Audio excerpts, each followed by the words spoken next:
Sort of take us through it from your end. Yeah, I thought we played well last night. We came in with the mentality that this was going to be a big game for us. I thought we handled the game pretty well, controlled it, and they're a good team. They're in the hunt, so they battled back and they got the extra bounce at the end. For you, pretty good game. How did you feel on there? And I guess just going to make that final one there in overtime. Sure. Try to make the stops. You know, I feel good. Feel like they gave the team a chance, and this is the kind of team that's our team's going to score goals. So as a goalie, that's a great feeling. Even if you give up one, you give up two. You know your team's capable. So you just focus on stopping the next shot, and that's all I really concern myself with. Oscar.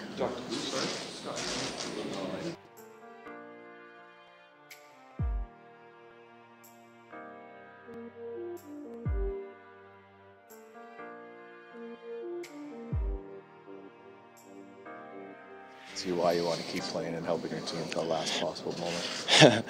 Yeah, it was fun to be able to help the team here. Obviously, it's a tough loss, and I think I played many games better than I did tonight. But the puck went in and creating some offense, and then I'm very happy for that. But it's tough. I'd rather score no goal and win a game, right? So it's a tough one. You guys maybe a little bit sloppy at times taking care of the puck tonight. Would that be fair to say?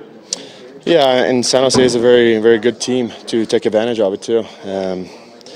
We were talking a lot of being ready the first 10 minutes, and I think even last time we played them, we had a good start. But like I said, it's a tough one. They're a good team, and we got to find a way to win this game. I mean, here at Rogers and having the lead a couple of times, we should be able to get 2 points. Just for yourself, get a few pucks through and lead some points and a goal for yourself as well. How'd that feel? Felt good. Like I said, it's just a coincidence, right? I mean, it's a good tip by Nuge, and the first goal is not gonna happen without the screen. So it's very tough to score from the blue line without any screen in this league today. So it was a great screen, even by their defenseman too. I think so. It was a little bit of a double screen. So, but obviously it was very fun to score and help the team.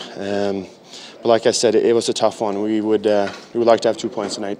You talked about needing to find a way to close this one out. You had to lead 3 different times in regulation. Maybe last year you were a little bit better at closing games out. What do you need to get into your game to finish this season to be able to do that? I mean, it's tough to say. Last year we won a bunch of these one-goal games, the tough ones. This year we're not find a way to win games like this. And credit to their team. I mean, they play some good hockey, and it's a good team. But like I said, here at home, and I mean, we should have a lot of confidence when we're in the lead all the time and play some good hockey. So we should find a way to win this game. Thanks for that, Sauce, for football.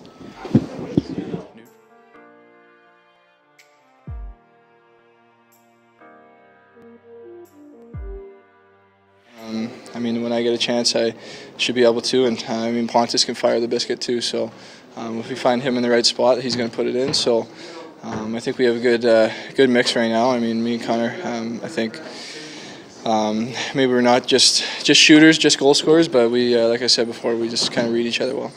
Were you guys maybe a little guilty of not taking the puck properly at times tonight? Is that fair? At times, I think early in the game we actually did a pretty good job. I mean, maybe coming off a back-to-back, we just keep things simple pretty early, and if we got away from that a little bit later, then that's on us. But Al made some big stops. I mean, it was a tight game the whole way through, so just unfortunately couldn't get that second point. Sorry, Ryan, jumped in, but Oscar football, he was obviously with the injury this morning. It was a big game like that? Just talk about playing like that tonight. Yeah, I mean, he's obviously he's a really good D-man for us, and he brings a great aspect back there for us. And tonight he stepped up and made some big plays. So it's definitely nice when he's back in the lineup. Didn't look like his shoulder was hurting him that much. Yeah, I mean, yeah. The first one in like it was. Yeah, I know. Maybe he needs to have a sore shoulder more often. I mean, he's firing it tonight. But shoulders are something that you can play through it. You can, but at the end of the day, you leave the rink and you're really sore. And I did that. Back when you 100 boards there. Yeah, well, I mean, that was ugly, but my torn labrum is what made me have surgery, and that was a different injury. But I played kind of my first couple of years with it, and you can play with it. It's just a matter of how sore and how dangerous it gets to the point of being weak, and then, like I said, then it starts to get dangerous.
The rebound picked up and swept back to center by McDavid. Nugent Hopkins in on a breakaway and a wrist shot denied by Jones. Rebound interference and gets a pass from Kara. Looking inside, it's Cassian in front. Caggiula scores.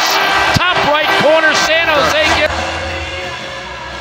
Peter DeBoer cannot be pleased with what he's seeing right now. I mean, Edmonton has San Jose. Logan Couture over the line, right circle. Center pass, one-timer score. Tomas Hertl ties it. 1-all. 8:03 time of the goal And Logan Couture. Puljujarvi back to Lucic, left circle, centering pass. Quick stuff by Puljujarvi and denied again. Picks it up and it turns into a 3-on-2. Right wing for Nugent Hopkins. Nice break up, then backdoor. Nugent Hopkins flipped it on net and a save. Hopkins lets it go through. McDavid with some open ice behind the net. Out to the point. Score! Oscar Klefbom, a slapper through a screen. Martin Jones. They're going to go upstairs. Was he saying 2 all year? Pavelski wins the faceoff, pulls it back to Brent Burns.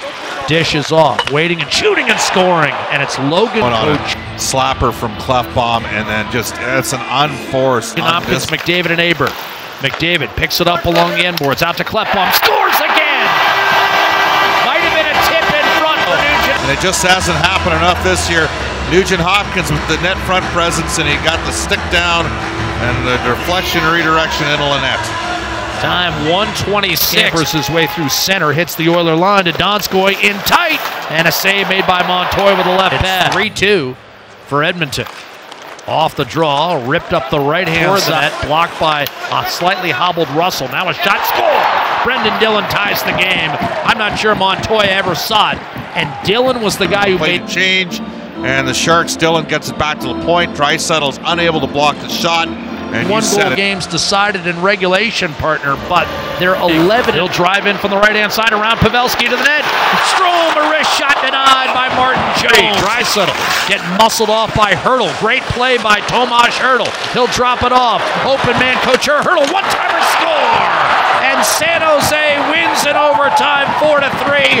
Hertl's second. 3 different leads throughout the game. Just sort of take us through the game and how you saw it from your eyes. Well, against that team, you have to be prepared to start because it's. We talk a lot about the 10-minute game and the 50-minute game, and we did a good job in the 10-minute game, which has proven in the past to give us difficulty against them. So we came out of that okay. We've turned a few pucks over, which allowed them to get back into it. You know, the penalty or some of the penalties we took tonight, I thought were a little bit careless. Power play, our penalty kill was good, other than the lost face-off. And then just a few individuals with some tough nights that created some turnovers. When our backup goaltender gives us a performance like that, we should be able to find a way to close it off. I thought we got a little bit tired at the end. Some guys have played a lot of hockey over the last few days, and it showed a little bit. What have I liked about tonight, or in general, or? Well, he's a great teammate, first of all. Forget about even him playing. When he gets to the rink, guys enjoy having him around. He works hard in practice, and that's an important skill set for a goaltender. And then you can tell that he's been a backup for a while. He's when his number's called, he's ready to go. And that's not an easy team to play against because you've really got to fight to find the puck. There's so many deflections and tip-ins from distance or from in tight, and I thought he did a tremendous job tonight in that area. Todd, by my eye, there were maybe 3 pucks that Draisaitl didn't take care of that ended up costing you guys goals. Is this a theme that's been in his game a little bit too much recently? You do to try to get. Well, your eyes is accurate. He'd probably be the first one to tell you that he had a tough night, and you know, that line created some chances, but they gave up many more than they created, and they didn't find a way to. So definitely a tough night for him and for his line mates, but 82 games, that's going to happen at some point. He's been able to pull us out of trouble. We couldn't pull him out of trouble tonight. Todd, you've had the Nugent Hopkins McDavid sort of alignment going for a few games here. Your thoughts on how they're mixing together? I think they're starting to well, I guess Nuge, first of all, Nuge is starting to get his game sense and legs back. I saw him rolling around and rolling off checks, which is a good sign. He's starting to really feel comfortable again. Connor's Connor, and Pontus is figuring things out, but they're beginning to be able to read and react off each other well. I think there's some chemistry developing. They both skate well and have good lungs, so they can get caught out there long and still defend properly, which is a good sign for us. You've got, you had Maroon with them last year, a big guy with good hands down low. Nuge with them now, sort of a playmaker, almost a lot like Connor. What's the perfect guy? Does he need a pure sniper? Does he need a playmaker? Who's the ultimate winger for him? It's that's a good question. It depends on the night. It depends on the opponent. It depends on the type of game. In a fast, free-flowing game, you like to have the pace with them and somebody with hands. You always want somebody that can finish because you never know when you're going to get the puck from them. There's other nights, I think of some of the playoff series last year against Anaheim. You like to have that big, heavy deterrent sometimes with him, but yet somebody that can finish like Patty Maroon was. So it varies. We're still looking. I still like Leon up on the right side on any given night because they connect so well, when they're both going, but still evolving. Todd, that Jujar Caroline seems to have been built some chemistry with Kajula and Cassian. Scored again tonight, had the one disallowed last night. What are you seeing from that line? What do you like, and what are your expectations moving forward? Well, JJ he's evolved into such a tremendous player for us right now, and when you've got a centerman that can settle things down, the other two go to work, and they're both quick. They have a tenacity to them. They both finish their checks, which sometimes makes the other team's D a little bit nervous, and they just play a quick, tenacious game, and JJ's there to manage them. So good chemistry there right now, and some pretty good results. Jesse says he's pressing and he keeps shooting the puck over the net and he's almost going too fast out there sometimes. Is that what you see, or? Yeah, he has some nights where it almost looks like he's trying too hard. You wish you could go to him and say, "Hey kid, relax a little bit. Things will be okay.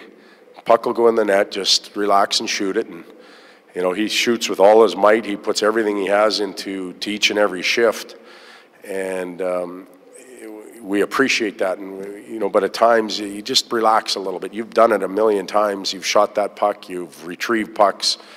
I think he's squeezing his stick a little bit right now, and him answering the question the way he did, I think it's evident. One last question about Clefbaum. Shot pretty well for a guy with a bad shoulder tonight. Well, his shoulder is not perfect. What we're hoping to do is turn his shoulder into a shoulder. His shoulder's been quite good. Sometimes it dips a little bit. He did shoot the puck real good. Maybe he'll change his mind now and not want to have it done. Who knows? But it was a good night for him. Okay. Pacific Division. You're right. Had a bit of a sprint. You knew this team was playing well coming in. Just getting those 2 points is big. Yeah. We're all watching the standings. We're all watching the games at night, seeing who's winning, who's losing, and there's not much room for error, and it's tight. And so we knew how important these points were, and it was a great job of guys just continuing to battle back and finally tied it there. And it's nice to get that extra point in overtime. It's really big for us right now, especially on the road. Start this trip off, and great play by Hurdle. I think earlier to strip that puck, and then Cooch makes a nice play. And what can you say with Joner making that save on their 2-on-1 right before that? Logan moves into 4th place all-time on the team's goals list, passing 0-0, and only behind you, Joe, and Patrick Marleau. And you think of those guys. That's what you think of with Sharks hockey, but he's kind of thrusting himself into that. Yeah, for me, I've been around, I think this is my 12th year, and Cooch came in a few years after. He's one of those guys, when you look at the Sharks organization, that's who you think of. You think of Patty and Joe, and you think of Cooch. He's right there, and he's made some huge plays. In the years he's been here, he's meant everything to this team. And he's carried it for us a lot of the season this year, and it's good to see him stepping up, making the big plays. And tonight was just another example of it. How disappointing is it to see Jonas leave the game potentially injured? Yeah, it's what happens at times this year. It's always disappointing. You need to stay a little bit healthy, a little fortunate in that area. So hopefully it's nothing too serious, and we get him back for the. Yeah, I don't know if we want to be doing that too often. I think for us, just the first period, don't want to make excuse, but having the homestand we did, maybe getting the playing legs out of us. But I thought as the game went on, we got back to Sharks hockey, to what makes us successful, and we're able to kind of get our feet under ourselves and then end up getting a big 2 points in the end. What were you guys thinking in here after 20? Being 1-1, but being maybe outplayed like that. Yeah, well, they're a team that's when you're playing teams that are loose like that and able to make high-end plays, they got a lot of skill up front, and they got guys that can make you pay and score some big goals. So I think for us, the mentality all year has just been stick with it. At home, on the road, up one, down one, and I think for us a big thing that we can kind of lean on is that we're a never quitting team, and we're able to kind of come back as the game went on. Did you see a little bit of daylight on that game coming over? I don't know. Yeah, something we work on every day. The coaches do a great job of kind of letting us work on those shots, and the forwards use us. Like Bodsy makes a great play, and I'm just trying to get it through. We do a good job in front of the net as well, so fortunate to find the lane. Holy smokes. You can't say enough good things about the guy. Offense, defense, all three zones. He's the heartbeat for us. When it comes to big games, he seems to always be involved somehow, and making great plays on both hurdles goals, and a line that's really been going for us. It seems like resilience is just part of this team's DNA strand at this point. Yeah, I think we always know on the bench that we got a chance to come back. They took three 1-goal leads, and the bench doesn't deflate. I think guys stay positive and keep the pressure on play on their end, and we're able to respond each time. We've talked about how tight the standings are, and you kind of want to stay out of being in that pack. Just big to get those 2 points on a night like tonight. It is big. I heard Anaheim's winning. I don't know for sure, but 2-0 there you go. So I mean, points are huge, especially when teams around us continue to win. So. We know we've got a tough back-to-back coming up on this road trip, so tonight was big. I know you're thinking about the playoffs and that push, but you passed 0-0 on the Sharks all-time list today. What does it mean to you to be amongst the Patrick Marleaus and the Pavelskis and Joe Thorntons on that list and the history of this franchise? It's pretty cool. I mean, never would have thought that my career would have turned into this. I've played with some very, very good players in this team, and I've been lucky to be coached by some very good coaches on that side as well as on our side now. So just very, very lucky. Thomas Hertl seems to be back on his game since that injury has been kind of picking up the last few. How do you like his play? He's playing hard. He's playing harder. I think you suffer an injury like he had, an upper body injury, you lose your strength in puck battles, and it takes a while to get that back, and that's something that he does very well. One of the better guys in our team at winning battles along the wall and winning stick battles. And I think you saw it on that winning goal in overtime there. He won a battle against Draisaitl and was able to continue the play and then made a great shot. The feeling in the room when you see Donskoy leave the bench with an injury or leave the ice with an injury. Yeah, it's tough. I mean, it looked like it was possibly the same thing you heard before. I haven't seen him yet, but you hope that he's back sooner or later. What's the feeling on the bench when they scored? You guys challenged it. Well, I skated down to Jonah just to get his response to it, and he said he didn't think it was going to be disallowed. So from then, I mean, I saw the replay. I thought possibly, you never know. He did skate and make contact with his stick, but I think ultimately they got that one right. Yeah, it was a gutsy effort. It was a grind out there. We had a lot of things going on. We had some chances we didn't cash in on, and they got stuck on a couple tips, and we had the goalie interference one go against us, and we lost a couple guys to injuries at different points, but we kept battling and found a way, and that's kind of been the story of our group all year. You said earlier this morning that this is a pretty talented team that's playing some good hockey to be able to get a couple points at how tight that race is. Yeah, it was huge 2 points for us. So especially coming back from being down, a lot of the night, and in the third, and so. You can't overstate how important the win is. Logan Couture, moves into 4th place, passing 0-1 on the team's all-time list. You think of the Sharks, you think Patrick Marleau, Joe Thornton, Joe Pavelski. He's kind of thrusting himself into that yeah, he's been outstanding. I think it started for me 2 years ago when I got here, and he put up the numbers he put up on our Stanley Cup run, and that's not an accident when a guy does that, and we ask him to do a lot. We ask him to play against other teams' top players, to start in his own end a lot, to win draws, and shut down other people's good players and still create offense. And he does it every night without complaining. What's the feeling when you see Jonas Donskoy leave the game, and he had shoulder injuries last year? Yeah, we'll see tomorrow. I'm not going to make any speculation on what it's going to be. Cross our fingers, and if he's out, then it's next man up. Evander Kane left for a little bit. Is he okay? We'll see tomorrow. I think so, but you don't know. Yeah. And on that goal challenge, what was the thinking on that? Well, we thought his skate came through and kind of swept our goalie's stick and arm, and prevented him from playing it. Now we were told that it was outside the white paint. From our angle, it looked like his skate came through the blue paint, or at least on the edge of the blue paint. So I don't know. It's we dealt with it and moved forward.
Thank you.